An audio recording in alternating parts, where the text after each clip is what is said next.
नमस्कार, मैं हूं आपके साथ चंदन भारद्वाज और आप देख रहे हैं एफएम न्यूज पर बड़ी खबरें। हिजाब को लेकर देश भर में विवाद बढ़ता ही जा रहा है।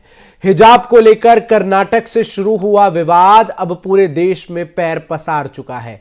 इन सब के बीच मुस्लिम बच्चों के अभिभावकों, खासतौर पर मुस्लिम महिलाओं का कहना है कि वो अपने बच्चों को ही अब स्कूल नहीं भेजेंगे। और क्या कुछ कहना है इन महिलाओं का, आइए आपको सुनाते हैं। इतना दिन स्कूल में हिजाब का बारे में कुछ भी नहीं हुआ था। कल परसों से उन्होंने शाल डालना नहीं बल्कि उन्होंने बोलने को है, इसलिए हम हिजाब डालने से हमारे बच्चे को नहीं भेजते हैं। अभी उनका एग्जाम चल रहा है और आपके लोग उनको भी मालूम पड़ना ना, बच्चे का एग्जाम बोले को है पर उनको भी मालूम पड़ना ना। बच्चे का एग्जाम रहने में उन्होंने सडन ऐसे रूल्स डाले तो हमें क्या कर सकते हैं। हाई कोर्ट ने बोला है कि कोई भी हिजाब हो या शाल हो, हिंदू हो मुसलमान हो, कोई भी पहन के आना मना। बच्चे कुमकुम डालने को नहीं आते है क्या? उनको भी मना किए हैं, कोई भी नहीं डालने को आते है ना, एंट्री करने को है ना स्कूल में, टीचर अच्छे डालने को हाले को है ना। अगर कोई रिलीजन नहीं शो अप करना है तो उन्हें भी कुमकुम नहीं डालना चाहिए ना, डालने को है ना सर। कल हमें मीटिंग को आए, टीचर का इसमें है ना, वो तो गलत ना। इसीलिए करना है तो पूरे सेम रूल्स करो, एक एक को काय को करते हैं, गलत ना। वो भी हमारे लिए क्यों ऐसे का रूल्स? तो आप हिजाब उतार के नहीं भेज क्यों भेजना है सर? अभी नहीं है ना, कितना साल 160 इयर्स हुआ ये स्कूल्स पूरा ये हो के पूरे बच्चे भी, हमें मेरी माँ मेरे नानी उन्होंने पढ़ने में भी स्कूल में हिजाब डाले। निकासी चारा घोटाले मामले में आरजेडी सुप्रीमो लालू प्रसाद यादव को रांची की सीबीआई कोर्ट ने दोषी करार दिया है। यह मामला डोरंडा कोषागार से 139 करोड़ रुपए की अवैध निकासी से जुड़ा है। रांची स्थित सीबीआई की स्पेशल कोर्ट ने यह फैसला सुनाया है। लालू प्रसाद यादव समेत 75 आरोपियों को दोषी करार दिया गया है। वहीं 24 आरोपियों को बरी कर दिया गया है। 21 फरवरी को लालू प्रसाद यादव को सजा सुनाई जाएगी। अगर 3 साल से कम की सजा होती है तो यहीं से लालू को जमानत मिल जाएगी। अगर ऐसा नहीं होता तो लालू की कस्टडी ले ली जाएगी। ये मामला डोरंडो ट्रेजरी से 139 करोड़ रुपए की निकासी से जुड़ा है, जिसमें लालू यादव को दोषी ठहराया गया है। इस मामले में कोर्ट ने 24 लोगों को बरी कर दिया है। चारा घोटाले का सबसे बड़ा मामला साल 1990 से 1995 के बीच का है। आपको बता दें कि चारा घोटाले के 5 मुकदमों में लालू प्रसाद यादव आरोपी बनाए गए। 4 मुकदमों में पहले ही फैसला आ चुका है और इन सभी मामलों में कोर्ट ने उन्हें दोषी करार देते हुए सजा सुनाई है। अब 5वें मुकदमे में भी लालू यादव दोषी पाए गए हैं। यह मामला रांची के डोरंडा स्थित ट्रेजरी से 139.5 करोड़ रुपए की अवैध निकासी से संबंधित है। सजा के साथ साथ उनको 60 लाख का जुर्माना भी भरना पड़ा था। फिलहाल लालू यादव जमानत पर बाहर है। लालू प्रसाद यादव की तबीयत फिलहाल ठीक नहीं है। माना जा रहा है कि सीबीआई कोर्ट इस बात को ध्यान में रखकर कुछ राहत दे सकती है। हालांकि पिछले मामलों को देखें तो लालू यादव को सीबीआई कोर्ट से राहत नहीं मिली थी। चारा घोटाले से जुड़े पिछले मामलों में लालू को 5 साल से 7 साल तक की सजा हुई थी। फिर बाद में हाईकोर्ट से लालू को राहत मिली थी।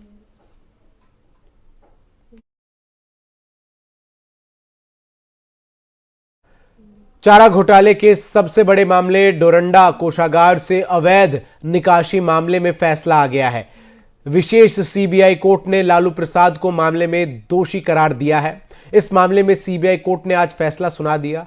लालू प्रसाद चारा घोटाले मामले के सबसे बड़े और 5वें मामले में भी दोषी करार दिए गए हैं। इससे पहले लालू प्रसाद 4 मामले में भी दोषी करार दिए जा चुके थे। लालू प्रसाद को दोषी करार दिए जाने के बाद आरजेडी नेता अब्दुल बारिक सिद्दीकी ने कहा कि इस फैसले से उन्हें बहुत अफसोस है। उन्होंने कहा कि पार्टी इस मामले में ऊपर की अदालत में जाएगी। चारा घोटाले के इस मामले में लालू प्रसाद समेत 75 लोगों को दोषी करार दिया गया है, जबकि 24 लोगों को मामले में दोषमुक्त भी कर दिया गया है। दोषी करार दिए गए लालू प्रसाद को 21 फरवरी को अब सजा सुनाई जाएगी। इस दिन लालू प्रसाद को कोर्ट में मौजूद रहना होगा। ये वही घोटाला है कि इस मामले में 21 लोगों को आज सजा सुना दी गई। बाकी दोषियों को 21 फरवरी को सजा सुनाई जाएगी। आज दोषी करार दिए जाने वालों में जगदीश शर्मा, नंद किशोर प्रसाद को 3 साल की सजा सुनाई गई है, जबकि अशोक कुमार यादव को भी 3 साल की सजा सुनाई गई है। आइए आपको सुनाते हैं लालू यादव के दोषी करार दिए जाने के बाद सीबीआई कोर्ट के वकील ने क्या कहा। बाकी 36 लोगों को, 2 पॉलिटिशियन सहित 36 लोगों को 3 साल की सजा सुनाई गई। 3 साल 3 साल की। उसमें लालू जी को कन्विक्ट किया गया। क्वांटम ऑफ पनिशमेंट अभी नहीं। क्वांटम ऑफ पनिशमेंट अभी नहीं सुना। 20 लोगों में कोई बड़ा नाम है? 20 लोगों में पॉलिटिशियन में ध्रुव भगत और जगदीश शर्मा का। जगदीश शर्मा जी 20 लोगों में सर जो अक्यूट हुए हैं उनमें? नहीं, 3 साल वाले में। अच्छा, 3 साल वाले। अच्छा। 3 साल में जो बड़ा नाम है उनका। एक्यूटल वाले में बड़ा नाम कोई नहीं है। एक्यूटल वाले में जो है कुछ सप्लायर्स है, कुछ सप्लायर्स ही ज्यादा है उसमें। एक बार सर नाम अगर पढ़ दें तो लिखा हुआ है। रेस्ट माना जाए कि 3 साल से ऊपर का होगा। जैसे रेस्ट जो बचे हैं ये 36 और 20 को छोड़ करके रेस्ट को माना जाए कि 3 साल से ऊपर होगा? नहीं, ऐसा कुछ नहीं कहा जाता। अभी सेंटेंस क्वांटम पर सुनाया जाना है, हो सकता है कि उसमें भी कंसीडर हो सकता है, ऐसी कोई बात नहीं है। अच्छा, वो सेकंड हाफ में होगा? सेकंड हाफ में अभी तय नहीं हुआ है कि सेकंड हाफ में होगा। बताया जाएगा किस दिन सुनेंगे, सेकंड हाफ में सुनेंगे या कल सुनेंगे, कब अभी लोगों को। रुख अगली खबर का करते हैं। बिहार के लिए आज का दिन राजनीतिक रूप से बेहद अहम दिन रहा। एक तरफ रांची में चारा घोटाले के आरोप में लालू यादव से दोषी करार दिया गया, तो वहीं दूसरी ओर पटना में एलजेपी सुप्रीमो चिराग पासवान को गिरफ्तार कर लिया गया। इस तरह मंगलवार का दिन बिहार की सियासत के लिए काफी गर्मी भरा दिन रहा। बिहार के मुख्यमंत्री नीतीश कुमार के नेतृत्व वाली सरकार को बर्खास्त करने की मांग को लेकर चिराग पासवान जुलूस निकाल रहे थे। गांधी मैदान से चलकर उनका इरादा विशाल जुलूस की शक्ल में राजभवन तक पहुंचना था। डाक बंगला चौराहे और इनकम टैक्स चौराहे के पास पुलिस ने उन्हें रोकने की कोशिश की, लेकिन वो और उनके कार्यकर्ता नहीं माने, जिसके बाद हड़ताली मोड़ के पास पुलिस ने लाठीचार्ज कर दिया और चिराग को गिरफ्तार कर लिया। आपको बता दें कि करीब 2000 एलजेपी के कार्यकर्ता अपनी मांगों को लेकर प्रदर्शन कर रहे थे। इस दौरान एलजेपी कार्यकर्ताओं ने राजभवन मार्च किया। एलजेपी कार्यकर्ताओं के बेली रोड पर पहुंचते ही हंगामा खड़ा हो गया, जिसके बाद उस क्षेत्र में जा रहे आम लोगों में अफरा तफरी मच गई। आपको बता दें कि पटना का यह क्षेत्र प्रतिबंधित एरिया में माना जाता है। कार्यकर्ता सचिवालय की ओर बढ़ने लगे तो पुलिस ने लाठीचार्ज कर दिया। कार्यकर्ताओं को काबू में करने के लिए पुलिस ने आंसू गैस के गोले भी छोड़े। हाईकोर्ट और नए म्यूजियम के पास की सड़क काफी देर तक रण क्षेत्र बनी रही। कार्यकर्ता जैसे ही इनकम टैक्स दफ्तर से आगे बढ़े, पुलिस ने उन्हें रोकने की कोशिश की, लेकिन कार्यकर्ताओं के अड़ने के बाद स्थिति बिगड़ गई। इस मामले को लेकर पटना के एसीपी ने क्या कुछ कहा है, आइए आपको सुनाते हैं। शांति से जा रहा तो कोई क्यों लाठीचार्ज करेगा? किसने लाठीचार्ज करता हुआ देखा है? कैसे लाठीचार्ज हुआ है? यहाँ पे सब ये सब लगा हुआ है, बैरिकेडिंग वगैरह लगा हुआ है। चिराग पासवान ने कहा है मैम। यार आप मेरे को एक बात बताओ, जब आपको प्यार से जाने के लिए बोला जा रहा है तो आप क्यों नहीं जा रहे हो? ये तो बेसिक रूल है ना। राजभवन तक जाएंगे? नहीं, ये नहीं अलाउड है, ये जगह अलाउड नहीं है। यहाँ पे हम किसी को भेज नहीं सकते। ये जगह कोई भी आदमी आएगा। मेल प्रोटेस्ट में जब विमेन इक्वली पार्टिसिपेट हो रही हैं, तो फिर उसमें हमारी गलती नहीं है। अगर वो बात नहीं सुन रहे, वो हमारी गलती नहीं है। रूल फॉलो करना है, सबको रूल फॉलो करना है। 10 बार माइकिंग हुई है, 10 बार अनाउंसमेंट हुआ है, हमारा भी रिकॉर्डिंग है। अनाउंसमेंट हुई है 10 बार। जहाँ पे सिटी मजिस्ट्रेट साहब है, उन्होंने रिकॉर्डिंग उसमें माइक में बोला है, चले जाओ चले जाओ चले जाओ। ये लोग नहीं जा रहे थे, इसलिए लाठीचार्ज किया, कुछ हुड़दंग भी किए। जो हुड़दंग भी कर रहे हैं, फ्लैग जला रहे हैं, पुलिस वालों की तरफ वो कर रहे हैं। अगले खबर का करते हैं। हिजाब को लेकर मचे बवाल के बीच बिहार के मुख्यमंत्री नीतीश कुमार ने पहली बार इस मुद्दे पर अपनी राय जाहिर की है। एक सवाल के जवाब में उन्होंने कहा कि ये सब बेकार की बातें हैं, इन पर बोलने का कोई औचित्य नहीं है। मामले को लेकर लोग कोर्ट गए हैं। सीएम नीतीश ने कहा कि बिहार के स्कूलों में सभी बच्चे एक ही तरह की ड्रेस पहनते हैं। देश दुनिया में कोई बात होती है वो एक अलग बात है, बिहार में ऐसी कोई बात नहीं है। सीएम ने कहा कि हम लोग तो काम करने में लगे हुए हैं, हम लोग सबके लिए काम करते हैं और सबकी इज्जत करते हैं। और क्या कुछ कहा है नीतीश कुमार ने, आइए आपको सुनाते हैं। छोड़िए तो सब बेकार है, सब बेकार है। आप लोग कर रहे, कोई मतलब कोर्ट गए किया है, कहाँ गया, सब गया। यहाँ पर क्या करेगा? हम लोगों का तो जो भी हम लोगों ने स्कूल में शुरू किया, अब सब जो पहनता है एक तरह का पहनता है, लेकिन अब सिर के ऊपर कोई कुछ लगा देगा और कोई कहीं ये सब लगा लेता है, चंदन उंदन ये सब लगा लेता है, तो उस सब पर कुछ है। इसलिए हम लोगों की नज़र में तो कोई खास बात नहीं। और बिहार में तो कहीं सुनते हैं कोई बात, लेकिन दुनिया देश में या कहीं भी कोई बात होते रहता है, वो एक अलग बात है। तो इसमें हम लोगों की क्या जरूरत है? हम लोग तो काम ही में हैं और सबके लिए हम लोग काम करते हैं, सबकी इज्जत करते हैं। कुछ लोगों का अपना अपना तरीका है, तो हम लोग उसमें इंटरफेयर थोड़ी करते हैं। कोई मूर्ति लगाना, कोई कुछ करना, अपने अपने ढंग से पूजा करना, तो सब तो अपना अपना कर्तव्य है, तो उसमें किसी पर कुछ है, इसलिए कुछ चीज़ों पर ध्यान देने की आवश्यकता नहीं है। लेकिन कुल मिलाकर के ऑन एन एवरेज देखिए हम लोगों के बिहार में कि एक तरह से स्कूलों में और सब जगह काम है।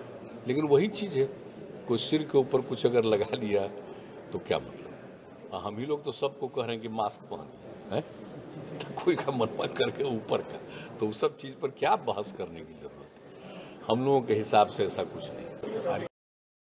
चारा घोटाले से जुड़े डोरंडा कोषागार मामले में लालू यादव के दोषी करार दिए जाने के बाद बिहार की राजनीति में गर्माहट आ गई है। बीजेपी और जेडीयू दोनों अब लालू यादव पर हमला बोलते हुए नजर आ रहे हैं। मामले में दोषी करार दिए जाने के बाद एक समय लालू यादव के सहयोगी रह चुके बिहार के पूर्व उप मुख्यमंत्री और बीजेपी राज्यसभा सांसद सुशील कुमार मोदी ने लालू यादव पर निशाना साधते हुए जैसी करनी वैसी भरनी के मुहावरे का इस्तेमाल करते हुए और क्या कुछ कहा है, आइए आपको सुनाते हैं। का काम करेंगे, पद पे रहते हुए जो लोग खजाने को लूटने का काम करेंगे उनको सजा मिलेगी। तो जैसी करनी वैसी भरनी, जैसा किया वैसा वो भर रहे हैं। लेकिन लालू यादव जी अभी जमानत पर हैं, अस्वस्थ हैं और कई तरह की बीमारियों का भी सामना कर रहे हैं। इन सब के बीच में इसका बिहार में राजनीतिक आउटफॉल क्या होगा? देखिए, राजनीतिक आउटफॉल तो जो ना वो हो चुका है, क्योंकि ये कोई पहला मामला नहीं है। 30 साल से मामला चल रहा है और ये 5वां केस है जिसके अंदर इनको सजा हुई है। तो इसलिए देखिए, राजनीतिक फॉल आउट है कि अब तो लालू यादव बिहार की राजनीति में उनका कोई असर नहीं रहा है। 2010 के चुनाव में 22 सीट पर सिमट गए थे। लोकसभा का चुनाव हुआ 2019 के अंदर कितनी सीट मिली उनको, 2014 में कितनी सीट मिली उनको। तब लालू यादव बिहार की राजनीति का को प्रभावित नहीं कर सकते हैं, इसलिए अब उनका कोई अस्तित्व बिहार की राजनीति में नहीं है।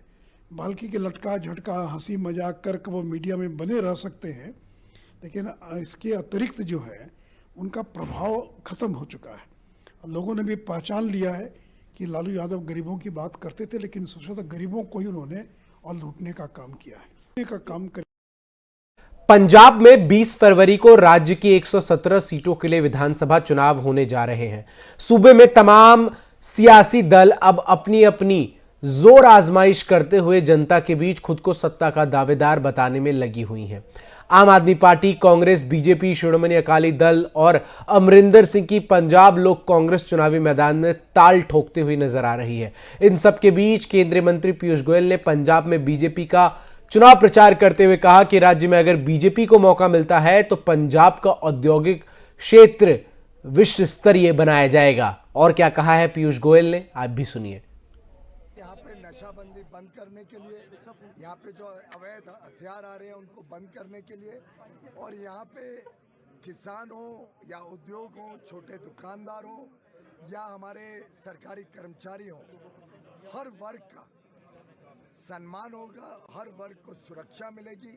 और पंजाब को नशे से मुक्त करने के लिए केंद्र सरकार आने वाली भारतीय जनता पार्टी के गठबंधन की सरकार के साथ डबल इंजन के रूप में काम करके राज्य को मुक्ति दिलाएगी नशे से, राज्य को मुक्ति दिलाएगी आतंकवाद से, राज्य को फिर एक बार उसका जो पुराना आन बान शान थी पंजाब की उसको स्थापित करेगी। उद्योग जगत को फिर एक बार बल मिलेगा और यहाँ का उद्योग जो नामी उद्योग होता था एक ज़माने में, जिसको आतंकवाद थे, जिसको यहाँ की सरकारों ने नज़रअंदाज किया, उसको पुनः एक बार विश्व स्तरीय उद्योग बनाने का काम मोदी जी की सरकार केंद्र में और आने वाली यहाँ की राज्य सरकार भाजपा के गठबंधन की अवश्य करेगी। कैसे आम आदमी पार्टी ने पंजाब के लोगों के साथ कोविड में अन्याय किया, कैसे झूठे आश्वासन देके दिल्ली के लोगों को गुमराह किया। कांग्रेस की तो ऐसी पार्टी है जहां एक मियां में दो तलवार कोशिश कर रही है रहने की, और वो भी मजेदार बात, उनके जो नेता हैं, जो बड़े नेता हैं, उनको ये भी नहीं पता कि मियां से कैसे निकाल के तलवार ऊपर करते हैं या मियां ऊपर करते हैं। तो ऐसी पार्टी पंजाब का क्या दुर्दशा करेगी, ये हम कांग्रेस महासचिव प्रियंका गांधी वाड्रा ने आज मणिपुर में वर्चुअल रैली को संबोधित किया। इस दौरान उन्होंने भाजपा सरकार पर जमकर हमला बोला। कांग्रेस महासचिव प्रियंका गांधी वाड्रा ने मणिपुर की जनता को संबोधित करते हुए कहा कि भाजपा सरकार की नीतियों से 2 से 3 बड़े उद्योगपतियों को फायदा हो रहा है, जबकि गरीब और मध्यम वर्ग को उनके हाल पर छोड़ दिया जाता है। प्रियंका गांधी वाड्रा ने राज्य के मुख्यमंत्री पर भी हमला बोला। उन्होंने कहा कि आज जो राज्य की मुख्यमंत्री हैं वो आपकी आवाज नहीं सुन रहे। अगर हमारी सरकार आएगी तो हम सिंचाई पर पूरा ध्यान देंगे। प्रियंका गांधी ने आगे कहा कि उनकी पार्टी राज्य का विकास चाहती है। मणिपुर में कांग्रेस ने वाम दलों जेडीएस के साथ गठबंधन किया है। पिछले 5 साल में कांग्रेस के 16 विधायक पार्टी छोड़ चुके हैं। आसपा को खत्म करना मणिपुर में कांग्रेस का अहम चुनावी एजेंडा है।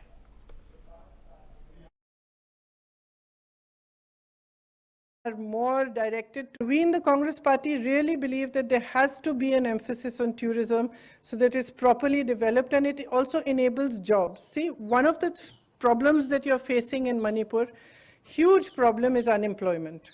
And it's because of that problem also that people are going out to seek employment because you're not getting enough employment, enough jobs in Manipur itself.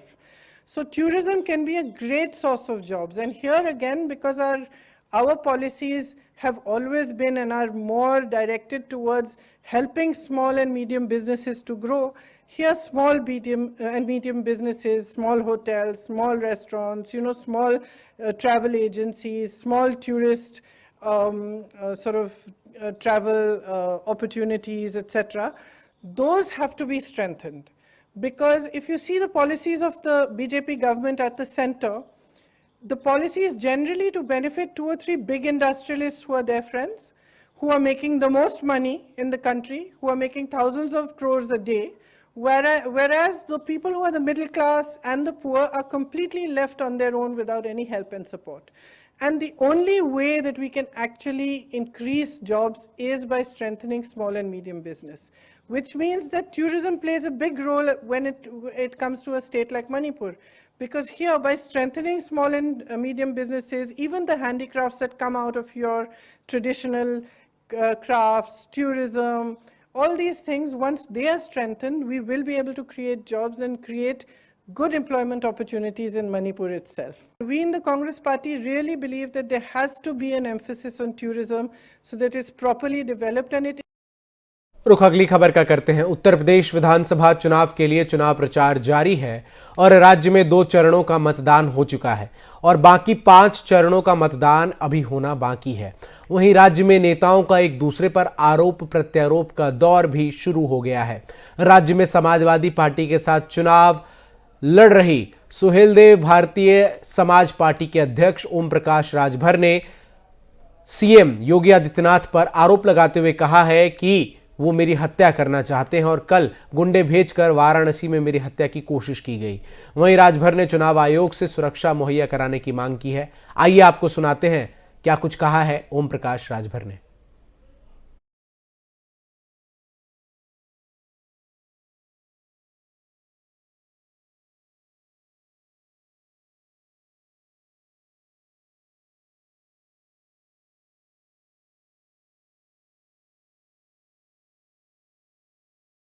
Janata party नहीं मान रही है, लोगों को बता रहे हैं और बड़े पैमाने पर जो जुल्म जाति अत्याचार हो रहा है उसको रोकने के लिए हम लोग जनता को समझा रहे हैं कि बाबा साहब डॉक्टर अम्बेडकर जी ने जो पावर दिया है वोट का, उस पावर के बल पे आपके ऊपर हो रहे जुल्म जाति अत्याचार को रोका जा सकता है। सरकार बना करके आपके आरक्षण को बचाया जा सकता है, आपके संविधान को बचाया जा सकता है।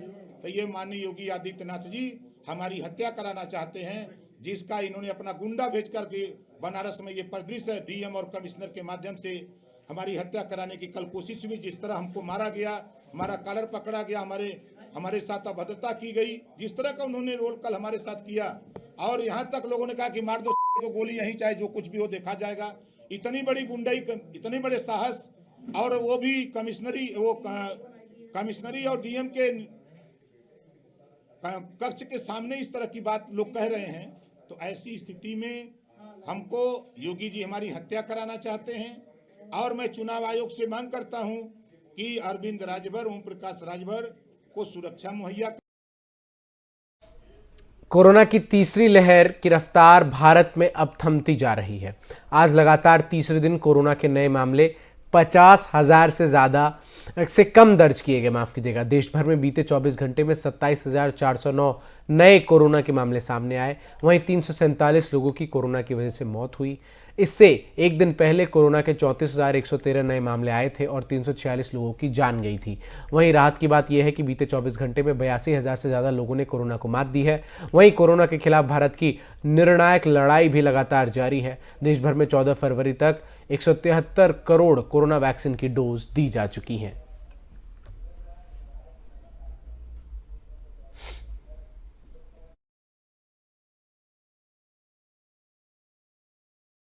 फिलहाल के लिए आज के लिए इस बुलेटिन में बस इतना ही। खबरों का सिलसिला FM न्यूज़ पर लगातार जारी है।